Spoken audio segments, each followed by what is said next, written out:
Halo,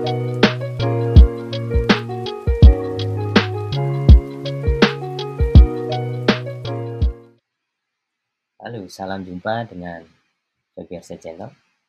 Kali ini kita akan diskusi tentang strategi pemasaran di era digital di mata kuliah Technopreneurship Universitas IFET Semarang. Oke, kali ini kita akan bahas beberapa hal tentang strategi pemasaran di era digital. Oke, jangan lupa klik subscribe, like, dan komen ya. Kalau perlu share ke teman-teman kalian. Oke, para mahasiswa, kali ini kita akan menjelaskan tentang strategi pemasaran di era digital. Kita tahu bahwa di era digital ini semuanya serba cepat, semuanya serba praktis ya. Orang tidak perlu kemana-mana lagi untuk membeli sebuah produk yang mereka inginkan. Oke, kenapa kita perlu strategi pemasaran dalam bisnis modern? Yang pertama tentunya akan meningkatkan daya saing. Nah, produk kita ketika kita pasarkan ya, tentunya ini akan menjadikan produk kita akan lebih dikenal oleh masyarakat, tentunya akan mampu bersaing dengan produk-produk yang lain. Coba kalian perhatikan ya, bagaimana sebuah perusahaan produk ya, terutama memperkuat branding mereka ya, sehingga orang akan termindset, akan terekam bahwa ketika kita bicara soal produk tertentu, maka merek tertentu yang akan muncul di benak kita. Nah, ini kuatnya sebuah branding. Contoh sepeda motor ya. Orang akan memiliki mindset bahwa Honda lah yang paling dikenal ya. Sehingga dia bisa meraih penjualan tertinggi di Indonesia. Jadi dia memperkuat branding, dia branding di mana-mana, di acara-acara jalan santai, di acara-acara ini dia membuat branding, sponsor di berbagai tempat. Nah ini untuk meningkatkan daya saing, otomatis ketika disejajarkan dengan produk, walaupun secara kualitas sebetulnya ada beberapa produk yang memang lebih bagus dari Honda, tapi dia bisa punya strategi yang bagus sehingga lebih dikenal, sehingga meningkatkan daya saing. Nah, kemudian strategi pemasaran lainnya adalah penting untuk menarik dan mempertahankan pelanggan. Bagaimana Honda membuat bengkel resmi Ahas ya, franchise. Ahas itu franchise sebetulnya ya. Sehingga Astra itu memiliki bengkel-bengkel yang dalam tanda kutip branded ya, branded atau resmi ya. Sehingga orang akan membeli Honda, membeli produk itu karena servisnya di mana-mana ada. Ahas itu ada di mana-mana, bahkan di setiap kecamatan mungkin tersedia. Bahkan di satu kecamatan bisa lebih dari satu. Nah, itu branding untuk mempertahankan pelanggan. Kemudian mengoptimalkan sumber daya. Nah, jadi kita perlu strategi pemasaran supaya apa? Misalnya kita punya Honda punya beberapa showroom gitu ya. Nah, ketika dengan pemasaran yang pas, dia tidak perlu memiliki banyak ya. Tapi bagaimana? Ya, dia merekrut beberapa sales yang tersebar ya, yang mampu menyebar ke beberapa titik, yang bisa berjualan di pasar, berjualan di mall dan lain sebagainya, beberapa tempat-tempat yang di luar dealer mereka gitu ya. Nah, ini artinya dengan sumber daya yang terbatas tapi mereka bisa menjangkau pasar yang lebih luas dengan beberapa strategi pemasaran ya. Kemudian membuat branding ya, membentuk branding. Jadi salah satu strategi pemasaran adalah menciptakan branding. Bagaimana kalau Honda dengan brandnya We Love Honda, atau mungkin KFC, jagonya ayam, dan lain sebagainya ya. Jadi mereka punya tagline, bahkan memperkuat branding mereka ya. Dulu produk-produk itu mungkin logonya berbentuk tulisan, tapi sekarang sudah dengan logo saja orang akan tahu, oh itu Honda, oh itu McD, oh itu KFC. Hanya single logo ya, hanya logo itu. Nah ini bagian dari branding merek ya, citra merek. Bagaimana? Nah ini yang menarik. Kenapa perusahaan rokok itu tidak yang tidak pernah menunjukkan produknya, tapi orang bisa tahu gitu ya, bahwa rokok itu ngetop, misalkan jarum. Nah, jarum itu tidak pernah beriklan dan memang tidak diperbolehkan ya. Akhirnya apa? Nah, kompetisi branding di bisnis rokok tadi menjadikan produk itu dikenal, ya, tanpa menunjukkan bahwa itu adalah rokok. Dia hanya cukup iklan yang ikonik ya, misalkan pakai Om Jin gitu ya, kemudian ada eh, iklan-iklan yang memang membuat orang tertarik gitu ya, membuat branding ya, jarum 76 misalkan, atau apa ya, beberapa Surya Nation gitu ya, istilahnya mereka membuat citra mereknya semakin dikenal dengan berbagai cara. Nah, ini salah satu strategi pemasaran ya, karena orang taunya ini ya, eh, brandingnya itu akan cukup kuat. Nah, ini kalau Anda memiliki produk, perkuatlah brandingnya. Jadi artinya branding itu tentunya yang mudah diingat, eye catchy ya, mudah diingat baik secara visual maupun secara penamaan ya. Nah, kemudian berikutnya adalah mendorong pertumbuhan bisnis ya. Jadi kenapa strategi pemasaran itu penting? Jadi memang, nah ini ditentukan ya oleh strategi kita. Bagaimana bisnis kita bisa melonjak, bagaimana bisnis kita bisa naik, ini ditentukan dengan strategi yang pas. Ya. Nanti kita akan diskusi lebih lanjut. Kemudian menyesuaikan dengan perubahan tren. Nah, tentunya hari ini trennya apa? Trennya misalkan velocity ya, maka konten-konten iklannya akan cenderung mengikuti tren gitu ya. Trennya misalnya tentang election, maka orang akan eh, kecenderungan membuat iklan-iklan yang related ya, dengan yang sedang tren. Karena apa? Ketika sesuatu itu tren, ternyata akan membuat orang akan mudah mengenali ya, mudah mengenali, karena seseorang itu pada dasarnya ketika ada tren tertentu, maka orang akan mudah untuk ngeh ya. Contoh misalkan lagu yang sedang tren sekarang apa? Oh, Bernadia misalnya ya. Maka dengan soundtrack-soundtrack Bernadia, produk kita akan jadi FYP kalau istilah di TikTok ya, for your page gitu ya. Jadi akan mudah untuk ikut dalam tren tersebut gitu ya. Sehingga menyisipkan produk-produk, misi-misi dari produk dan jasa di video-video konten dengan hashtag-hashtag tertentu yang lagi ngetrend, itu juga akan membantu dalam pemasaran gitu ya. Kemudian memberikan data untuk pengambilan keputusan. Nah, strategi marketing ini juga perlu dianalisis. Jadi misalnya kita jual langsung, nanti revenue-nya berapa, menggunakan media sosial revenue-nya berapa. Nah, ini kita akan menggunakan strategi yang pas, yang paling tinggi revenue-nya. Kemudian sustainability-nya atau keberlanjutannya bagaimana, dan biayanya. Nah, ini perlu dianalisis lebih mendalam. Nah, tentunya strategi itu tidak statis ya, tidak permanen, karena nanti trennya berubah ya, pasti strateginya berubah. Maka perusahaan atau Anda ketika memiliki usaha harus bisa merubah strategi sesuai dengan apa yang lagi tren gitu ya.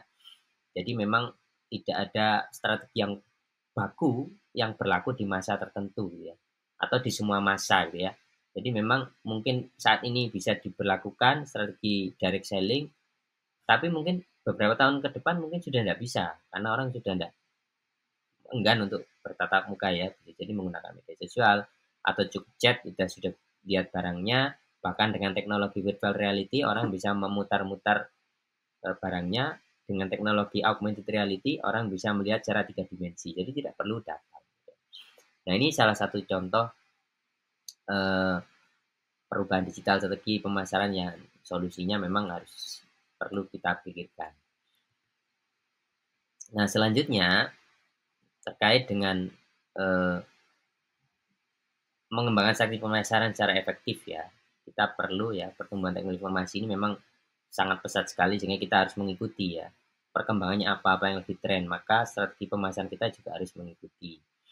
Nah, juga diikuti pertumbuhan teknologi ekonomi. Teknologi itu meliputi ya sistem pembayaran, kemudian pengiriman, packaging dan segala sesuatu teknologi itu yang terlibat di dalamnya dalam roda perekonomian suatu negara atau bahkan dunia ya.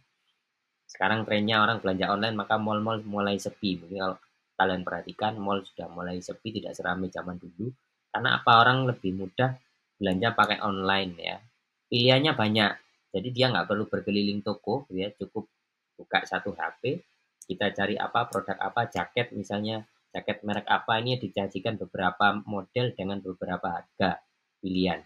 Kemudian kita bisa lihat dari review pembeli-pembeli yang lain, mana yang paling baik, pelayanan toko yang mana paling baik. Nah, ini kita juga dengan mudah dengan teknologi ekonomi ini pertumbuhannya, sehingga kita perlu memikirkan strategi pemasaran yang efektif. Apakah kita mau jualan di Shopee, di Tokopedia, atau direct selling, atau ke mall, atau kemana.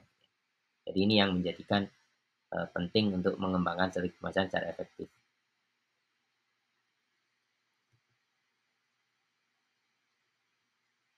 Nah, kemudian yang berikutnya adalah segmentasi pasar berdasarkan perilaku konsumen.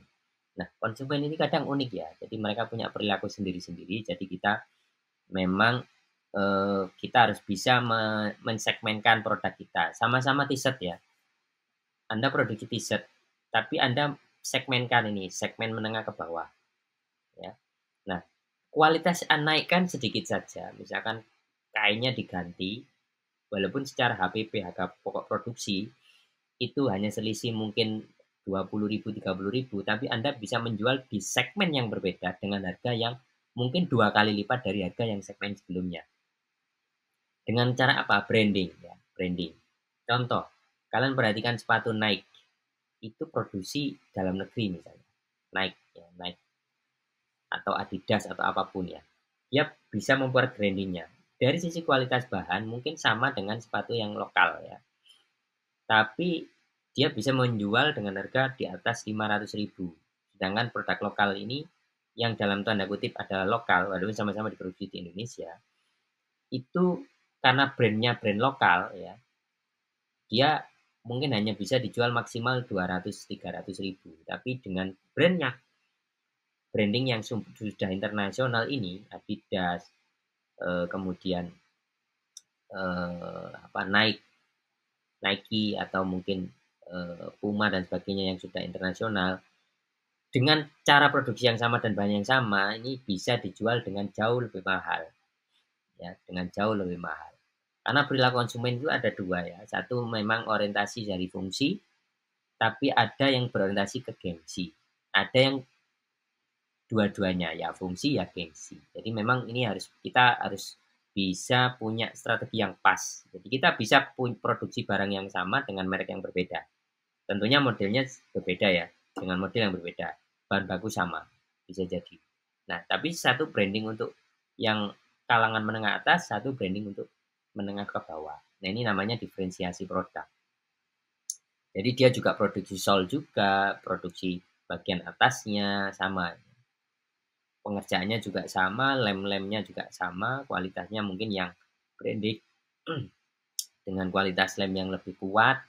Mungkin selisih kualitas lemnya mungkin hanya 50.000, 100.000 per kilonya. Jadi begitu. Tapi hasil produk akhirnya bisa selisih 2-3 kali lipat, bahkan bisa 10 kali lipat harganya. Gitu ya. Nah ini kita perlu membuat segmentasi pasar ya, berdasarkan perilakunya. Karena beda segmen, beda harga. Dan tentunya ini akan mempengaruhi dari penjualan produk kita.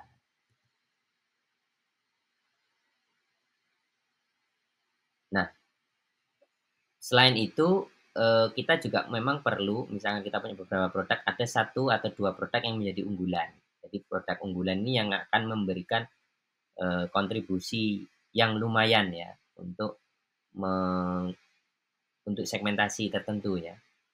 Sehingga kita akan punya opsi produk, sehingga ketika kita segmentasi menengah ke atasnya lagi lesu, maka ada penjualan dari segmentasi menengah ke bawah atau sebaliknya. Jadi ini menjadi salah satu strategi juga dalam pemasaran supaya bisnis kita bisa bertahan. Kemudian kita perlu mengelola secara sistematis. Jadi pengelolaan tentunya dengan tools marketing seperti aplikasi stok, kemudian yang menggunakan analisis ya, atau beberapa aplikasi-aplikasi marketing lainnya, dan biasanya menggunakan inventory application. Banyak sekali beredar di pasar aplikasi-aplikasi inventory untuk bisnis ya. Bahkan ada yang sudah menggunakan AI yang bisa menganalisis eh, penjualan, kemudian ROI dan sebagainya.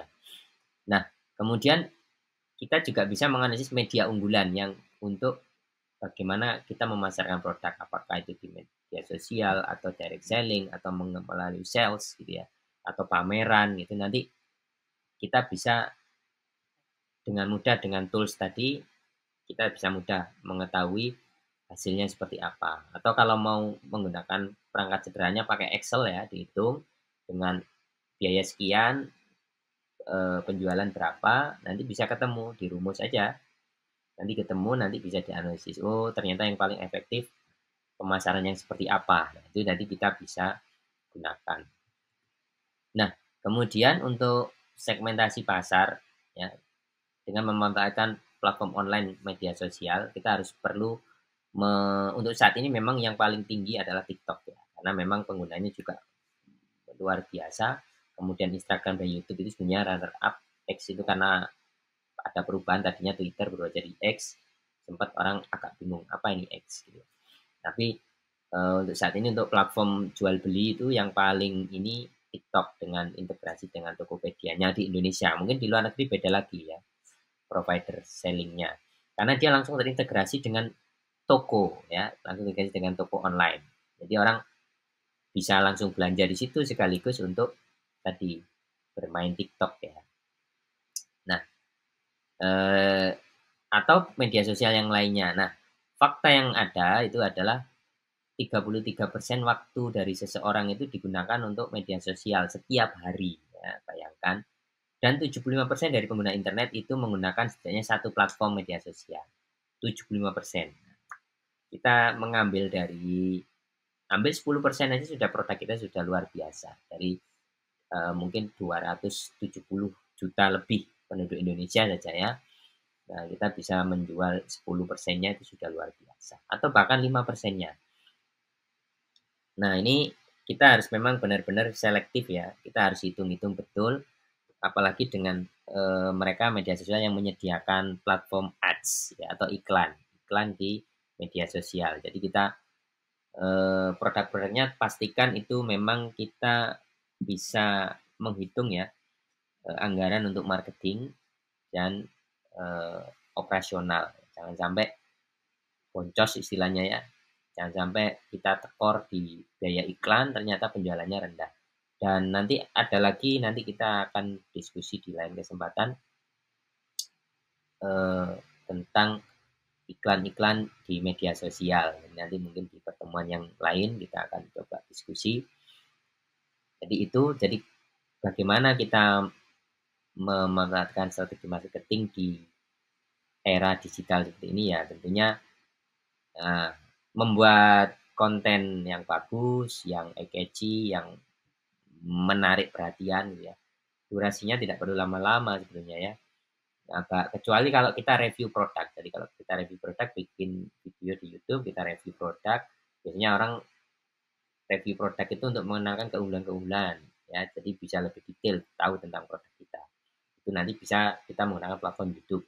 Nah, short-nya bisa ditaruh di Instagram dan TikTok. Jadi semua media sosial bisa kita gunakan. Dengan konten yang sama, mungkin kita potong untuk TikTok, kita potong untuk Reels Instagram. Nah, yang utuhnya bisa di YouTube. Saling nge-link, ya. Saling kita linkkan. Jadi itu beberapa cara untuk memanfaatkan platform online media sosial untuk strategi marketing. Nah, kemudian, nah ini yang penting. Jadi nanti strategi pemasaran yang Anda gunakan dan menghitung ROI-nya. Jadi return of investment atau ROI atau return of investment. Jadi total investasi dibagi keuntungan bersih. Itu non profit ya. Dikalikan 100%. Ya.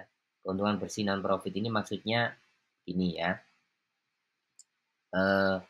Jadi Anda investasi dari mulai produksi ya, produksi, beli mesin, gaji karyawan gitu ya.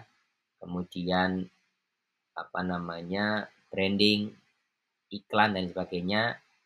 Nah, dibagi keuntungan bersihnya berapa ya. Jadi keuntungan bersih kemudian dikalikan 100%. Kalau jumlahnya di atas 30% ya, hasilnya adalah di atas 30%, maka bisnis Anda untung gitu ya. Jadi total biaya-biaya itu Anda bisnis itu misalkan semuanya tenaga kerja, bahan baku, peralatan dan sebagainya dijumlahkan dengan hasil penjualan ya, profitnya ya, profitnya, net profit Mas, maksud kami net profit atau laba bersih. Jadi kalau kita misalkan laba bersih itu gimana? Misalkan kita biaya produksi dan lain-lain itu total HPP, harga pokok produksinya adalah ketemu misalkan 100.000, kemudian kita jual 225, artinya net profit kita berapa? 125. Jadi 200, jadi 100.000 tadi dibagi laba bersih ya. Atau taruhlah begini, yang paling gampang hitungannya, kita HPP 100.000, kita jual 150.000, net profitnya berapa? 50.000. Tapi kalau mau dikurangi biaya marketing misalkan 20.000, berarti tinggal 30.000 ya, 30.000. Jadi 100.000 dibagi 30.000. Kalau hasilnya 30%, dikalikan 100% ya, nah, berarti profit. Tapi kalau kurang dari itu maka kita rugi. Tapi kalau 0% hasilnya impas, jadi eh, total investasi 100.000, kemudian untung bersihnya 100.000. Nah, berarti kan 0% ya. 100% ya, itu berarti dia 100%. Jadi, tapi kalau dia lebih kecil dari 0%, ini misalkan dia investasinya 100.000, kok profit bersihnya hanya berapa? 10.000. Nah, berarti dia, atau hanya 1.000 ya, untungnya hanya 1.000 laba bersihnya. Berarti 100 dibagi 1.000 kan dia 0,001 ya. Kali 100%, dia 0%, berarti dia rugi. Jadi kalau kita investnya 100.000, harusnya dikatakan kita untung itu laba bersihnya berapa?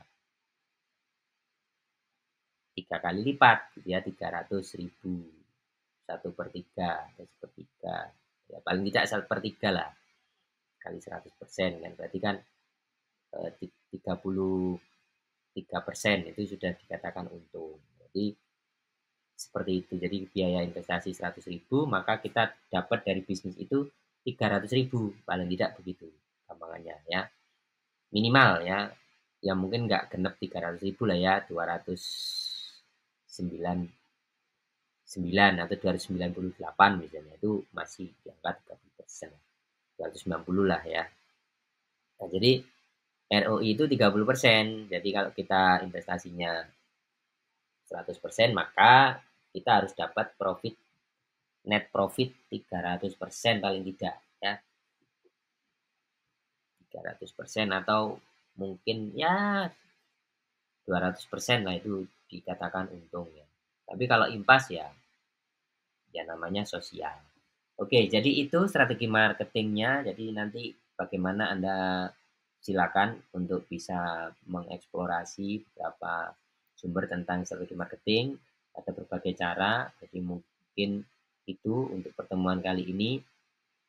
Nah, silakan kalian coba untuk eh, lakukan bisnis plan ya, dengan beberapa strategi marketing, dengan memanfaatkan eh, ini teknologi ya, teknologi digital ya, media sosial dan sebagainya. Terima kasih atas perhatiannya. Jangan lupa subscribe, like, share, dan komen. Sampai jumpa di pertemuan atau video-video berikutnya. Terima kasih. Salam sehat selalu, sukses, dan jaya. Sampai jumpa.